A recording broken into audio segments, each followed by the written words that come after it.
All right, everyone, we're back for episode 68 of Stub Luv Live. We've got Joe Orlando from Heritage Auctions. We've got super collector Scott Foracer on. I got to tell you guys, this is going to be a big one.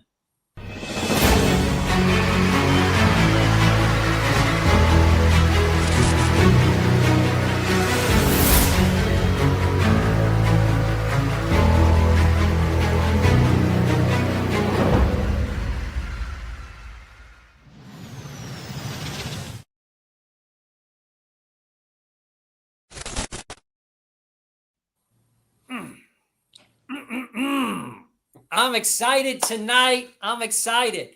Man, I got to tell you, how do you get Joe Orlando on like about a week or so after the biggest card in the history of cards sells? I got the guy from Heritage Auctions to talk about it. And you know how I did it? Scott Foracer, of course. So I welcome you both on to Stub Luv Live. Scott, you've been on once before, but Joe, this is your first time. I'm so excited to have you on. No, I really appreciate you having me. And by the way, I would like that intro every time I walk in my house. I got pumped up there. That was good stuff. I'll send it to you, Joe. You can do that. You know, you can have your wife play it. I like it too. So Joe, this is a ticket show, but how do I go ahead and not talk about this Michael Jordan Kobe Bryant Logoman card that just sold for almost $13 million at Heritage Auctions? You're with Heritage Auctions, the biggest sale in the history of cards. Tell me about it. I'm still tired from that weekend. Those auctions can go into the wee hours, that's for sure.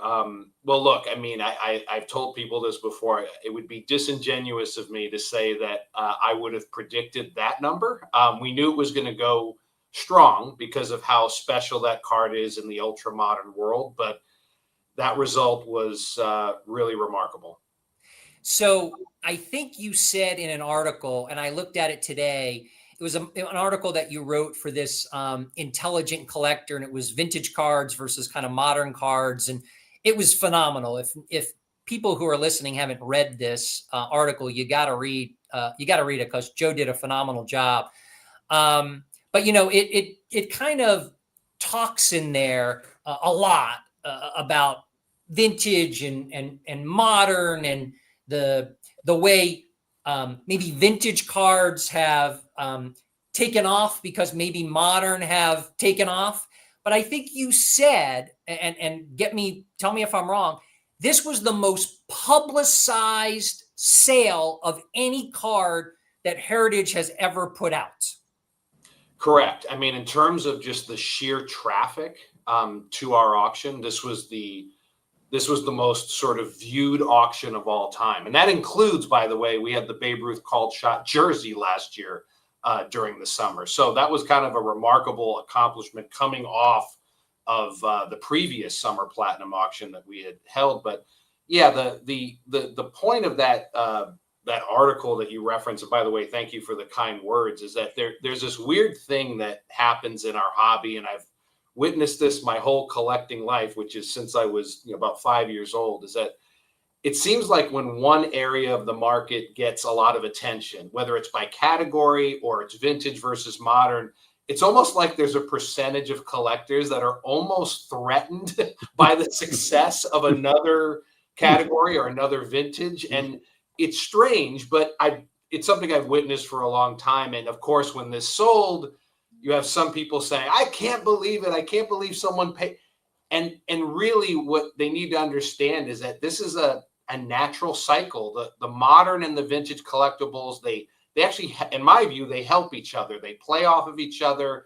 It actually opens people's eyes up to perceived value or opportunities in other areas of the market. But I don't see it as anything but positive when the entire hobby receives that much attention. Scott, were you the underbidder to Kevin O'Leary? You were 12.6 or something? Yeah, it's not the way I would have spent $13 million. But you know what? As Joe made a great point, and I've already heard a lot of this chatter from from some, I'm mostly a vintage guy, and I've heard this from some of my fellow vintage collectors. And I must say it disappoints me, because I think Joe is absolutely right that they're symbiotic, right? And it's not like Kevin O'Leary and his team were going to buy a Babe Ruth card necessarily if they didn't buy this card, right? And so it attracts attention. It attracts attention from outside the hobby to the hobby, which can only be a positive for all of us. And also too, right, let's face it, we have been, all of three of us have been collecting long enough when we remember it wasn't cool, right? And people would look at us strange. You'd be at a party or something, and people would ask you what you did or what you collect or whatever, how you spent your free time. And if you dared to tell them, right, if you even dared to tell baseball them, cards, baseball cards. they'd be like baseball, or you'd say, or if you said tickets, you're like, tickets, I threw those away after I went to a ball game. Why are you saving them? And even more strange, why are you collecting tickets to games you didn't even go to, right? So all of us have been there before. And so this attention that comes from the outside, it's really good for the whole hobby. And as Joe wrote in his article, it gets people on the modern side, it gets people to think about also the history of the game too. Well, and gets them to think, wow, well, if a Jordan and Kobe card is worth that, then, you know, what's a Wilt Chamberlain card worth? And maybe I'd like to get into Wilt, right? And it is symbiotic. And so I totally agree with Joe's whole thesis of that article, which is, hey, it's good for the entire hobby, and they are symbiotic. Yeah. I mean, I'll be honest with you, Joe, I would have much rather had the Babe Ruth jersey from the year before, the 1932 called shot Yankees jersey. I mean, to me, that is beyond anything. But see, I guess that's the point, right? That's okay. And so would I, by the way. And so would Scott. Right. So right. That's okay. But it's okay. You know, the way I look at it, it's like, if that's what somebody else is, that's what resonates with them, and that's what excites them. Hey, who am I to judge? But as Scott pointed out, if our hobby is getting more mainstream attention than ever before, how is that not a positive thing? You know? Right. I agree with you so much, Joe. Absolutely the case. So a little bit of background. So Joe, I think I read 1999 is when you started with PSA out of law school. You were smart enough, unlike me, not to become a lawyer and not to go in and practice a lot of law, and found this passion of yours. So you're in PSA in 1999. And I guess some people say Joe Orlando helped save the hobby. That's ridiculous. Let's start with that. Although I will tell myself that when I'm having a bad day. But let's start with that. No. Yeah, look, I was really fortunate being a customer of PSA in the very early days, in the early 90s, and really just believing in the concept and having an opportunity to join the company when things were still changing. There were still a lot of things evolving in our industry. I can't tell you how grateful I am for that. And I also can't believe I was there for 22 years. It went by in a blink, but it was really exciting to be part of that. And, you know, obviously we're going to talk about tickets today. And that was one of the several services that we were able to launch while I was there. So it was exciting to kind of go outside of cards, because when I started there, it was just standard card grading. And then we added a lot of other kind of facets to the service menu. And I want to talk about that for sure, because, you know, we owe it to you guys and PSA for sure, but you in particular for expanding the growth of what they graded. I mean, grading gave cards credibility. I mean, it really did. I mean, it gave everyone the opportunity to say, okay, we're going to have some independent, neutral company grade these cards, because we all still remember walking around shows and saying, you know, you go up to a dealer with ungraded cards and they're like, oh, that's X mint, that's near mint, that's this mint, that's that mint, it's VG. You know, well, maybe so, but, you know, you need an independent company, and PSA did that, and they do it at a very high level right now. But at the same time, they gave credibility to, and I guess we can chalk it up, Joe, grading autographs and slabbing autographs, slabbing type 1 photos, and slabbing tickets. And all of those things happened under your regime when you were there at PSA. Well, no, I mean, look, one of the things that, first of all, as a collector first, what you just described is exactly what I was going through. As a consumer, I felt like the playing field was not level. And you're right. I mean, I'm not making this up, by the way. I can recall going to a show here in Southern California where I go into the show and I buy a card. This is before grading. I buy a card from a dealer and he says it's near mint. So I buy it near mint. I changed my mind later in the show to go back and say, look, I know you have to take it back. I'm going to have to take a little loss, but would you take it back? And all of a sudden he's regrading the card at a lower level. Like, what is this? Like, as a consumer, I had no leverage. And so it really, the whole concept just really resonated with me as a collector, because I felt like it was not a level playing field. Now, as a collector, and Scott's been a top level collector forever. I mean, now as a collector, if you own something that's certified, you have way more leverage than you had, going back to the pre-grading days. So when I got to PSA, I mean, one of the things I wanted to do or set out to do was to make it more of a one-stop shop. So we added all the services you mentioned. I mean, game used bats, packs, unopened packs. I mean, we just kept expanding it as far as we could go. And I felt like, again, being a hobbyist myself, if we could expand into these other areas, it would help level the playing field for others. Yeah.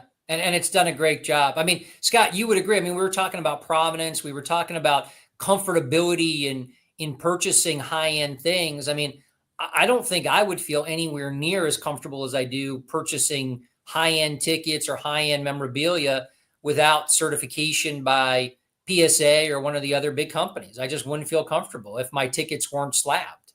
Yeah, 100%, Howard. Totally agree. And there were three other important things, probably more than three, but three that I can think of right now that I'd like to just touch upon briefly, that I think were really important innovations that have made people like collectors like me more comfortable buying things and driving a lot of the demand that PSA introduced under Joe's leadership.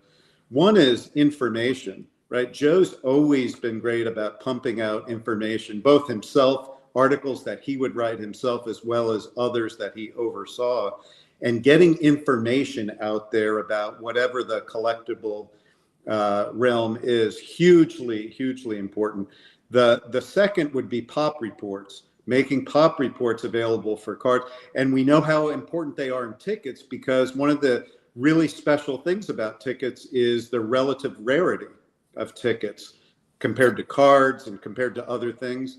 And having those pop reports available as a ticket collector is huge, as it is for cards, obviously, and other types of memorabilia. And then finally, we don't have this in the ticket world yet, but the registry in the card world has been huge and drives a lot of demand and a lot of high prices. And so credit to Joe for all of those innovations that he oversaw under his leadership at PSA that have really transformed collecting in the last, 25, 35, 45 years. So Joe, what made you, when you were with PSA, what made you start the idea of, we got to start slabbing tickets? It seemed very logical, to be honest. I mean, I remember at the time we were thinking about, okay, where are some of the areas we could, move into? And it's so similar to card grading in terms of general size. It's front and back. In terms of processing, that sort of thing. It's just a matter of getting the right experts to mix in with the current group of graders. But it just made all the sense in the world. People can collect them by condition, by theme. And one thing I did want to mention, believe it or not, we did launch a ticket registry. I don't know. I believe it's still up there. It's a very small part of the registry. And I don't know how much, I can't believe I've been gone from PSA now for 4 years, but I don't know how much it has expanded since then. But they have categories, for example, very logical categories like Super Bowl tickets and, certain runs of tickets. I think there's one that has tickets for a variety of iconic sports moments. It doesn't, get near the attention, of course, as the card registry. But if that becomes more well utilized by collectors, it'll become something like the card registry. Because again, tickets are no different than any other collectible. People come up with themes and they start building their collections around those themes. Yeah, I there is a registry, Joe. It's just small. It's just small related compared to cards. That's for relative sure. to tickets. So I guess one of the things that Scott and I have talked about, and you know what, it's obvious. Cards are hot. They may even be hotter, Joe and Scott. You guys can comment on this. I mean, is the card market hotter today than it was during the COVID bubble? You want me to go first? Yeah, go first. I would say in some areas, yes. In some areas, yes. In other areas, no. I think the overall attention, I think it's receiving more attention than even during the COVID era. But there are some price points that have come down. I mean, especially in the modern market. I mean, Michael Jordan rookies peaked out at near $750,000 in PSA 10. Now they're 200 to 250, somewhere in there. So there are some examples of things that have come back down to earth. But I think just the overall energy, I don't think has ever been as big as this. Yeah. I mean, look, I saw Scott at the National. I didn't see you, Joe. I'll make it a point to see you next year in Chicago for sure. And thank you in person for coming on. But I have to tell you, I mean, I've been going to the National since 1989. I never saw a National this crazy. Oh, I agree. I fully agree. I mean, in terms of just sheer traffic and chaos. I mean, when Flava Flav is rapping live at the National, things have changed. And that's how, I mean,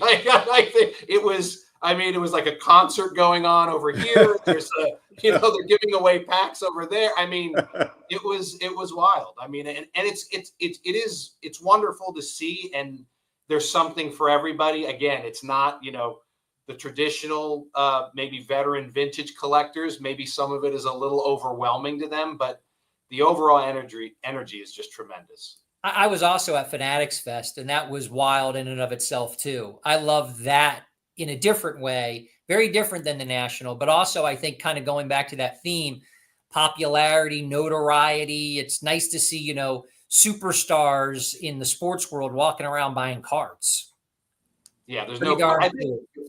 Yeah, the one thing I would say, someone asked me this the other day, I've seen, I think, two big cycles. One happened in the kind of the 80s.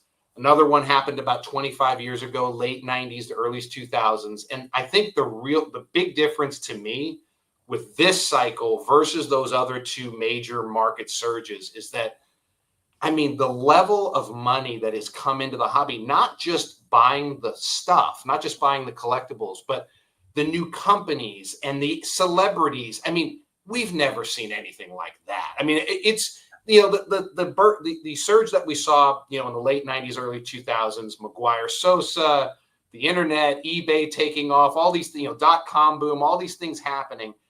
It wasn't like this. We didn't have this sort of massive influx of capital coming in from the mainstream into our world and propping up this hobby in the way that it is, being done right now. I mean, again, you see there are commercials everywhere. You go on the internet, you just see it everywhere. It's so different than the cycles we've seen before. I couldn't agree with you more. So I talked to Scott about this a lot. And, look, cards are very expensive. They're hot right now. Game used, very expensive, very hot right now. Type 1 photos, very expensive. Very hot right now.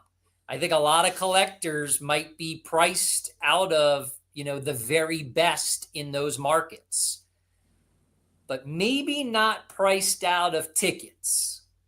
I guess the question is, do these a rising tide, as my friend Matt Miller would say, raise all ships?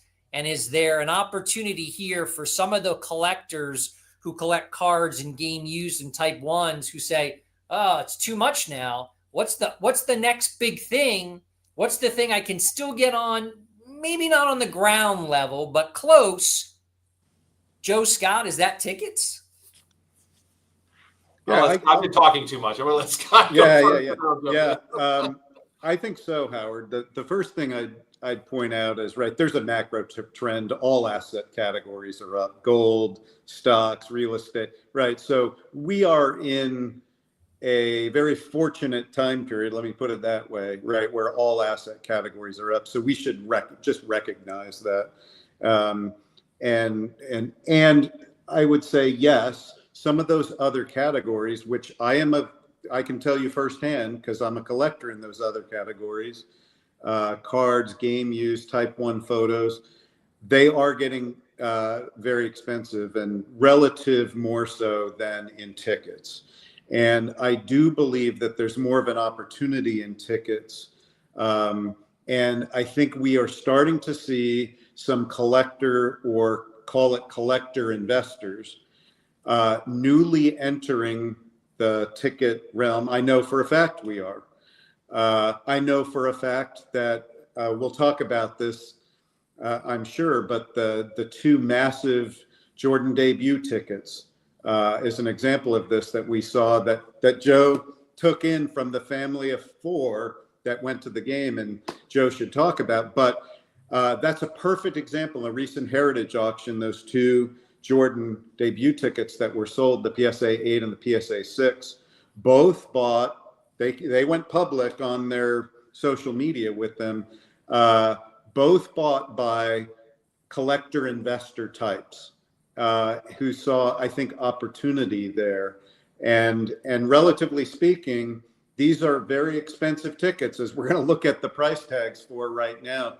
But relative to cards and some of the other categories, where the top items in those other realms are in the millions, this is relative, on a relative basis, even though it's a ton of money, for the top of the field in tickets, is relatively less.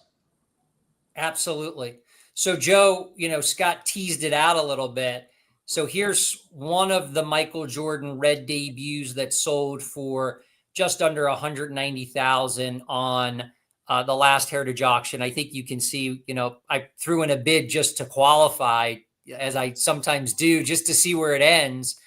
But that one scored 190,000. We'll get to the next one in a second, but tell us about how you acquired them for Heritage. Tell us the story. A family of 4 with 4 Jordan Reds.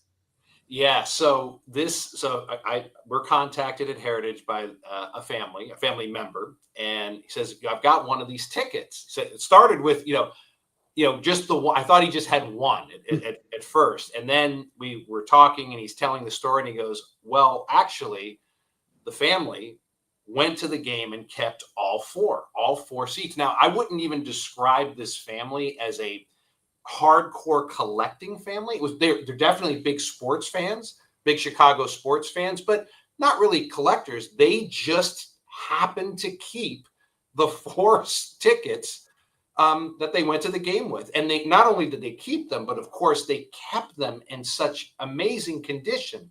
Before these 4 were graded, the highest grade in the Scott mentioned the pop report earlier. The highest grade in the pop report was a 3. They got a 4, a 6, and 2 8s, which is just like, you can't even believe that these tickets made it back. But 2 of the family members actually came out to the National, so I had a chance to see them in person. And when they saw the booth and they saw the display, it was just really nice to meet them face to face. And they were just so appreciative that their tickets were being, represented the right way. But it was one of those just amazing stories where it wasn't even coming really from the hobby. It was really outside the hobby. I wouldn't describe it as, it wasn't an inside the hobby discovery. It was a sports family that just happened to keep these 4 tickets. And, the rest is history. The first one in session 1, the 8, one of the 2 8s sold for about 280,000. So I just put it up, Joe. $280,600. And what was amazing is in session 2, when we ran the 6 actually, relatively speaking, outperformed the 8 for the grade. Like, it almost went for 200,000. And I don't think, before the auction, we certainly didn't anticipate that they would be that close. We thought the 8 would sell for, multiple times the 6, but the family, I can remember getting text messages from the family watching session 2, and they're like, what's going on here? And I think what people realize is that, look, we may have missed out on the first one. Let's see if we can take home the second one, in session 2. And obviously we have 2 more. One's going to run in October.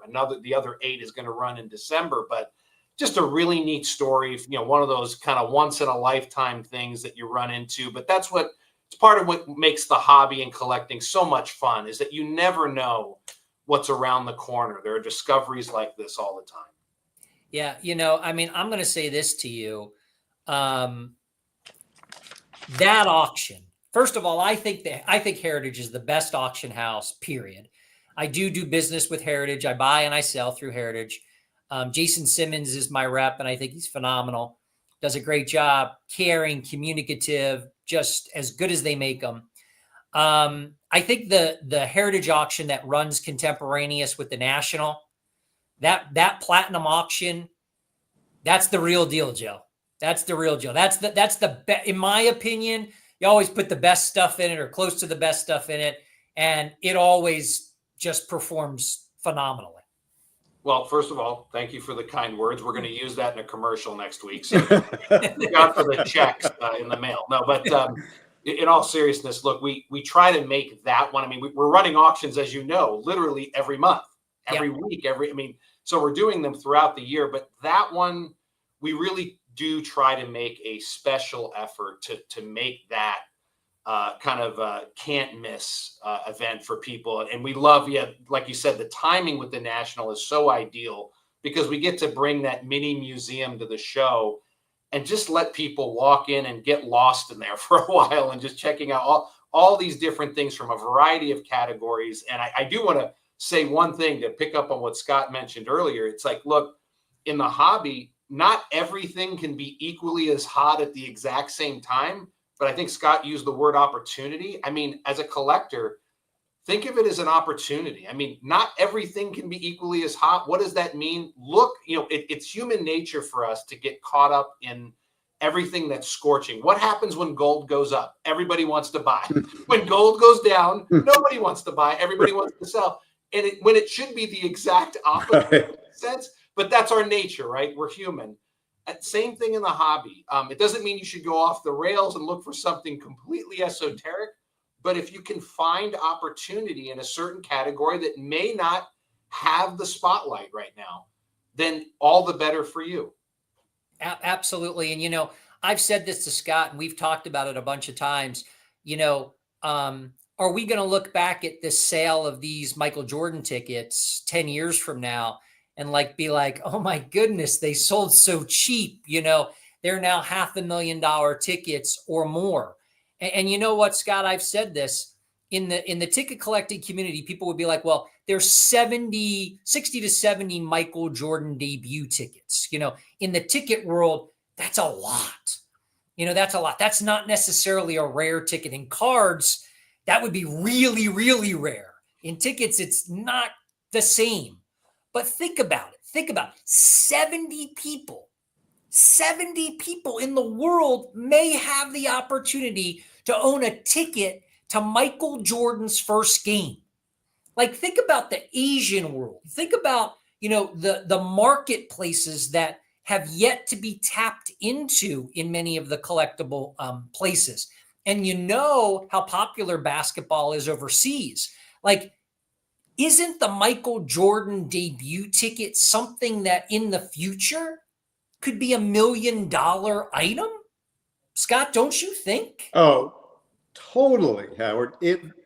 I guarantee that we will see, I'll say within our lifetime, but much less than that. Okay. I guarantee I'll call it like a 10-year period. Within the next 10 years, we will see one of those the red version, season ticket version, as we know, is the most popular. And there are, I think, a total of about 13 of those now that the 4 that Joe brought in to the hobby, helped bring into the hobby, 13.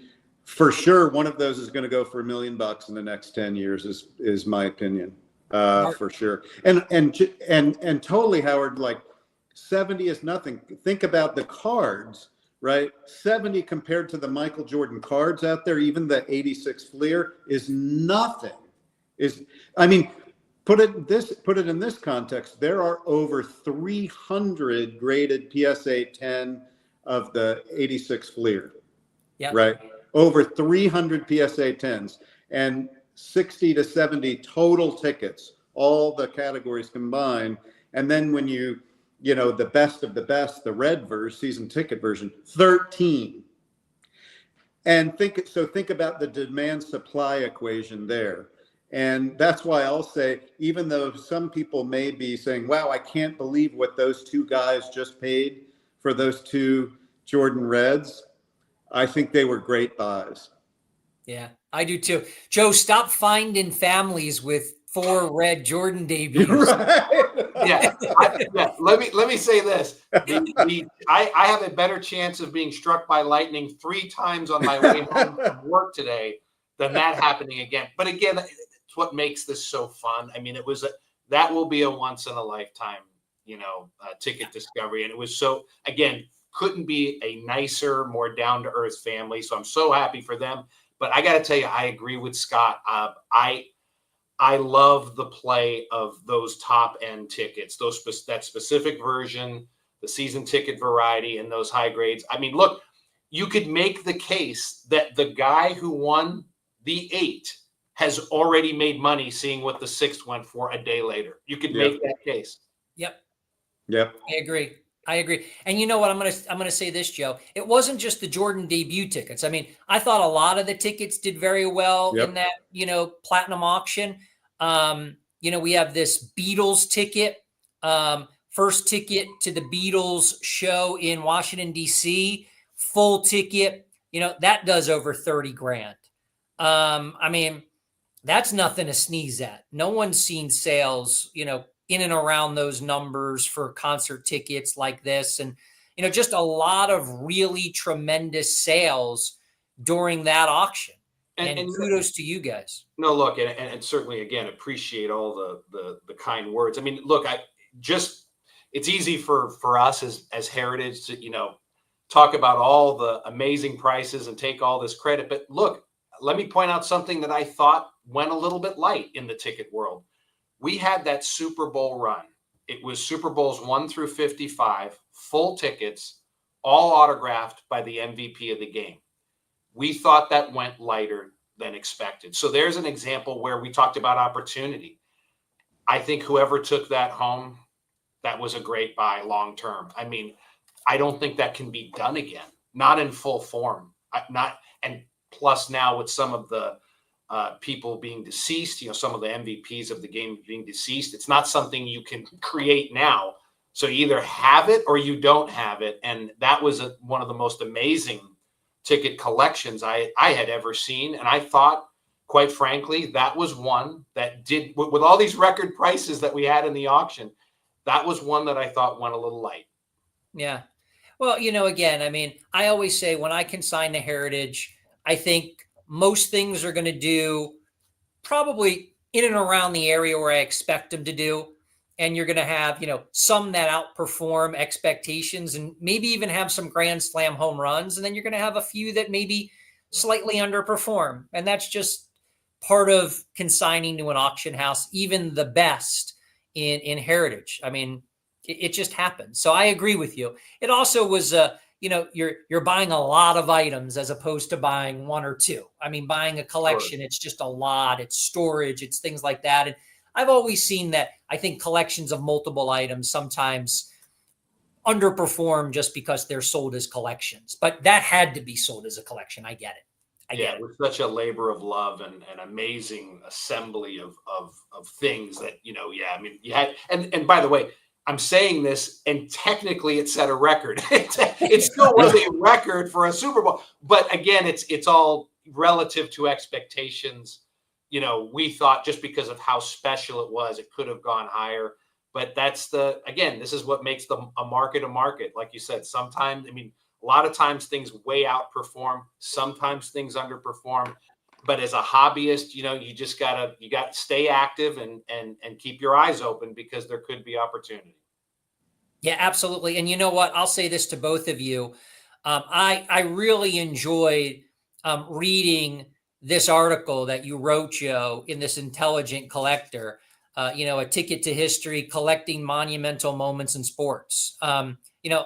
Obviously, it was written in advance of and published in advance of the close of the platinum auction, but it made a lot of good points. I mean, you said a bunch of things in there. And I wrote down some of them. Debut tickets are rookie cards of the greatest players, but are closer to the game than cards and more elusive. And I think Scott made a very good point. You look at what, a Jordan 1986 Fleer in a perfect 10, in a Gem Mint 10, there's 300 copies. They talk about the Star Jordan rookie is super rare. I think there were only 3,000 that were produced. And we're talking about Jordan debut tickets, and you're talking about 70. Well, to put it in perspective, I mean, when I think about a number like 70, you're talking about T206 Wagner scarcity, practically. Mm-hmm. We don't know exactly 48 or 58 or whatever. It's somewhere around, probably 60 to 80, somewhere in that range. And so that's what we're talking about. And I think when it comes to debut tickets, I'll say this, about 3-4 years ago, when the ticket market really took off quite a bit, the one area that seems to be the overwhelming leader in terms of demand and popularity are the debuts. It seems like, you're talking about Jackie Robinson's debut or Michael Jordan's debuts, because, it's something that most collectors connect with, because it's like a rookie card, just in another category. And like you said, the scarcity differences can be just unbelievable. I mean, between the categories. So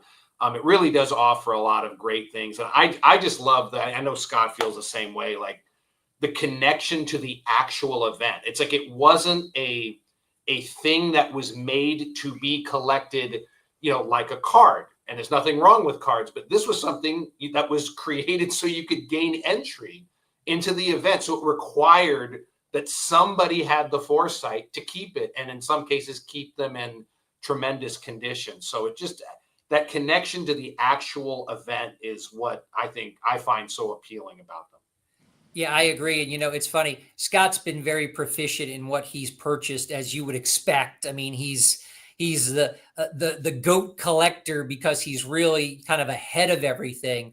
You wrote in that article, full tickets, unused full tickets to moments, grail moments, and amazing player debuts. They're the unicorns of the hobby. And, Scott picked up one of the unicorns not that long ago. He picked up a 1932 Babe Ruth called shot ticket. It was a full ticket. As soon as I found out that he bought it, I told him I thought he stole it. And I was so happy for him. And then, one sells, what was it, Scott, 6 months later for nearly double. And who knows what it'll sell for in 5 or 10 years. Yeah, that was Heritage Auction. That was platinum last year that I picked that up. Joe, if you remember that beautiful green, looked like it was printed yesterday, right? Beautiful condition. Was that the example that just had like a technical thing on the reverse? Yeah, on the back. Yeah. So nice. Yeah, I remember it. Yeah. Remember it well. Yeah. No, I was thrilled to pick that up, and yeah, that has tremendous potential. And those fulls of we all know the called shot's not going away, guys. No. And there are less than 10 fulls that are beautiful, as we know that the stubs are beautiful too. They were aesthetically beautiful tickets.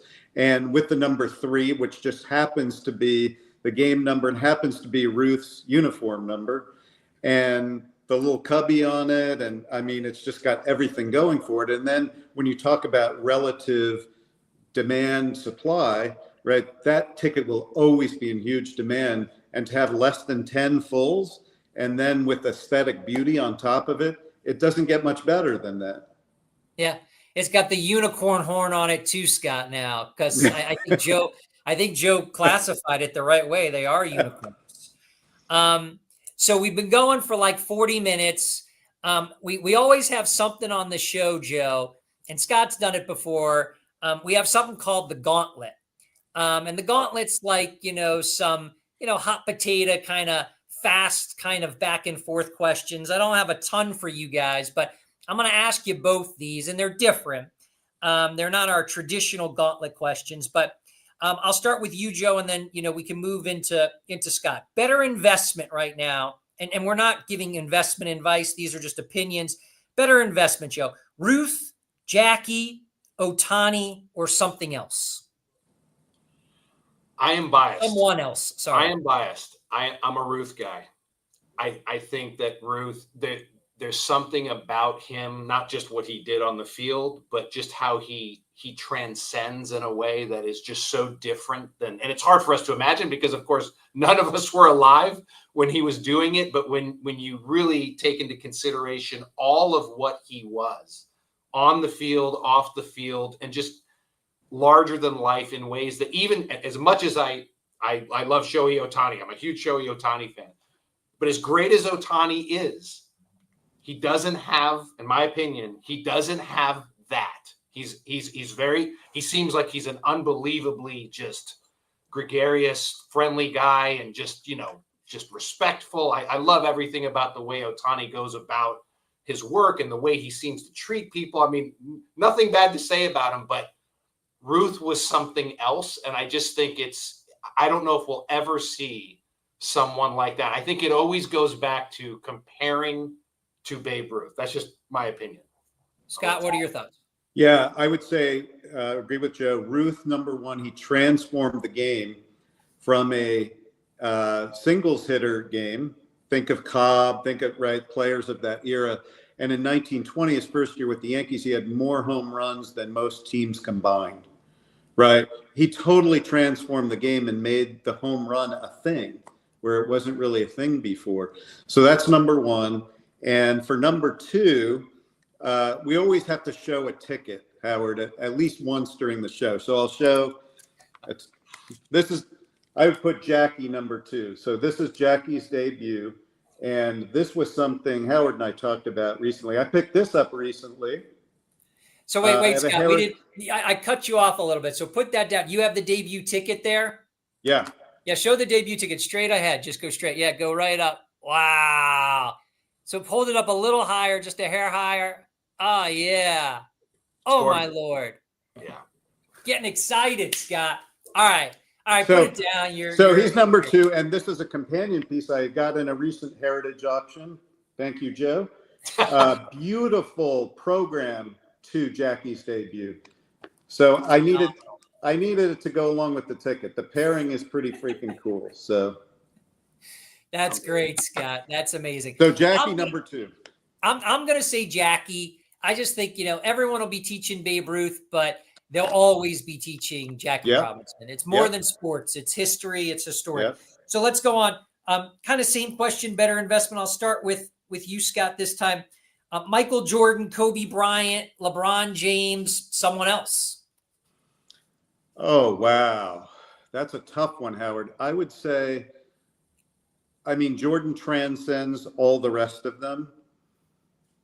And so that's my natural answer. But man, his stuff has gotten expensive. We all know many Jordan collectors, don't we? Right. And it seems like he is dominating the category. So the question is, right, how much will that continue? It probably will. And so if I had to choose, I would probably say Jordan, but his stuff is not cheap. That's for sure. Joe, same.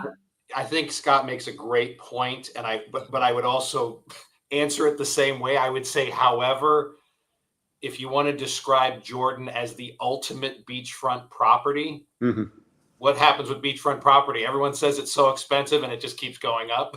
So I'm going to go with Jordan because I think at this stage, especially where LeBron is in his career, as great as LeBron is, I really feel like most people think the GOAT conversation is over, that it's still Jordan. And he did, to Scott's point, it's not just what he did on the court. It's the shoes. It's everything. It's how he transcends and was a global celebrity in a way before social media, before all this stuff.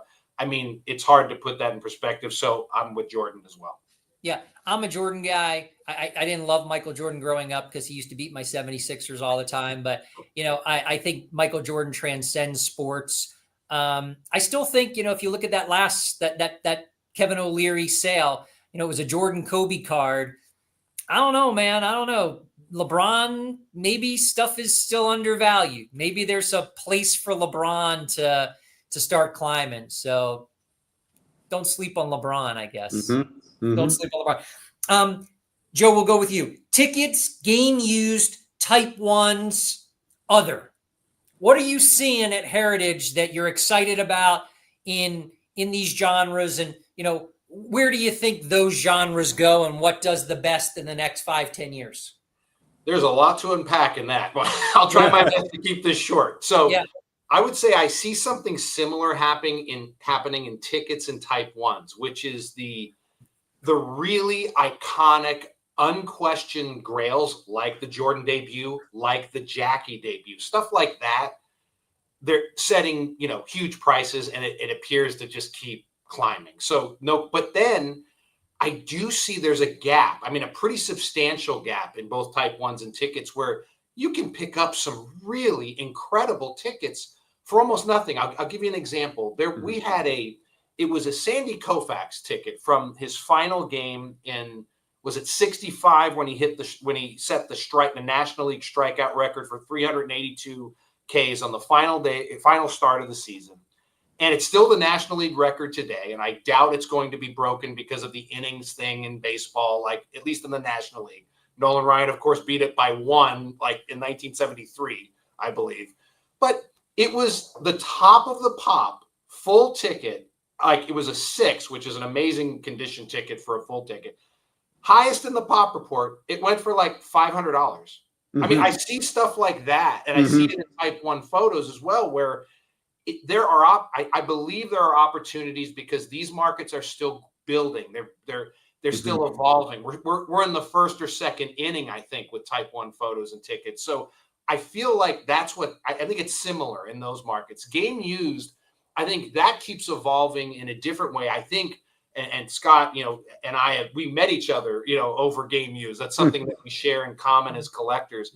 I think photo matching has dramatically changed game used and game worn to a point where the premiums are so gigantic. So let's stick with Jordan. So Heritage in May sells perhaps the finest regular season Jordan I had ever seen for $2.6 million. It was photo matched to, I think, almost 20 games, something like that.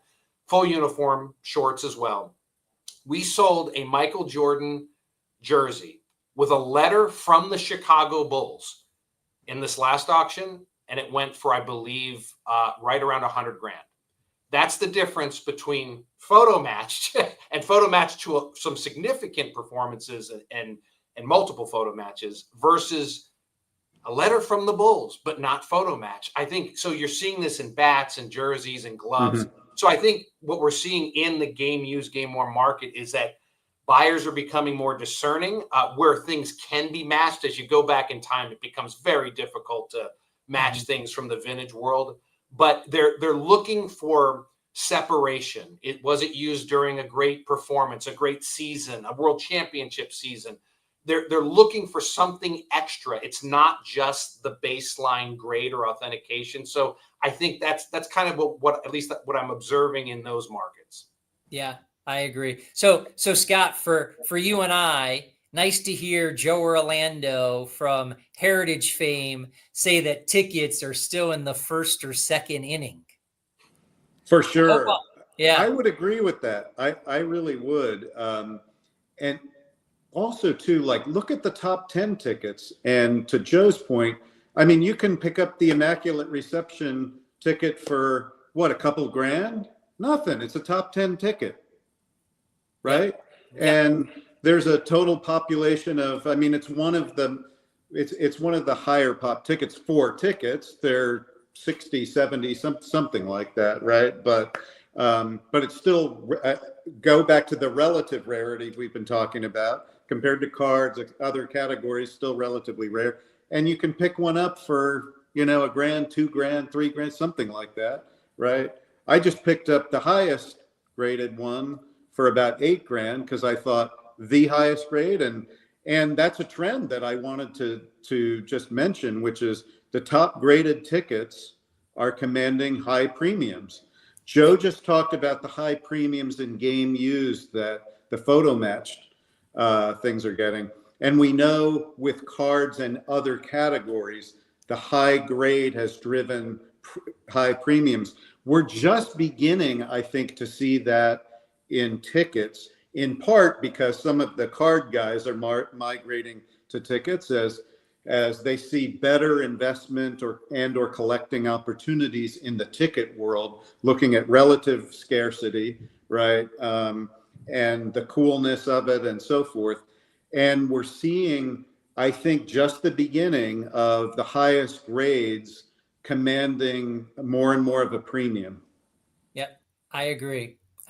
So I may not be around. We all may not be around for inning number 9, but I'll be real excited if I could see inning 4 or 5. That would be great. Joe, Scott, I can't thank you enough for being on the show. Just such a pleasure to talk to both of you.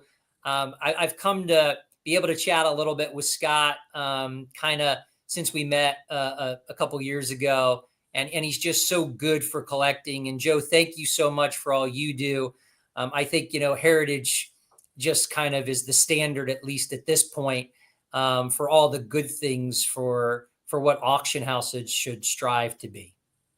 Well, thank you for having me on. This was great. I could do this for a week straight, talk about the hobby, and thank you for all the kind words and for what you do. Look, Scott mentioned information earlier. That's what you're doing here. You're disseminating information to collectors, and if that can help them build their collections, that's better for everybody. I agree.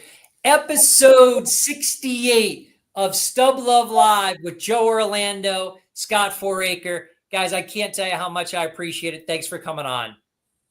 Thank you, guys. Be well. Thanks, Howard. Bye. Bye-bye, guys.